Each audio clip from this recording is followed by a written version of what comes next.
আলাইকুম। আজকে আপনাদেরকে শিখাবো কিভাবে গ্রামীণে 289 টাকায় 500 মিনিট হিট করতেছে। তো তার জন্য আপনাকে সর্বপ্রথম যা করতে হবে, মাইজিপ অ্যাপসে যেতে হবে। মাইজিপ অ্যাপসে ঢোকার পরে এই যে এখানে দেখেন রিচার্জ নাও, ঠিক আছে? অ্যাপসটা আছে, লেখাটা আছে রিচার্জ নাওতে ক্লিক করবেন। রিচার্জ নাওতে ক্লিক করার পরে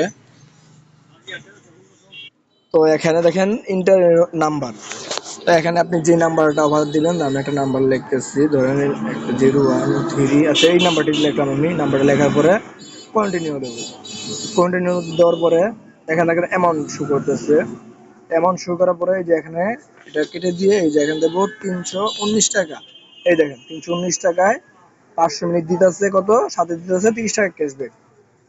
তারপর কন্টিনিউতে ক্লিক করব। কন্টিনিউতে ক্লিক করার পরে এই দেখেন আমার নাম্বার এখানে সেভ করা আছে, রকেট দিয়ে রকেটে সেভ করা আছে। যদি আমি ক্যাশ যদি চেঞ্জ করি, এখান টিপ দিয়ে চেঞ্জ গিয়ে আমি যদি বিকাশের মাধ্যমে পেমেন্ট করতে চাই তো বিকাশ দিতে পারবো। তারপর এই এখানে কন্টিনিউ পে দিলে সাথে সাথে ওভারটি চলে, ওই নাম্বারে ওভারটি চলে যাবে আর 30 টাকা ক্যাশব্যাক করবে। তাহলে আপনি হিসাব করেন 319 মাইনাস 30 টাকা, তাইলে 289 টাকা অফারটি কিনা পড়তেছে।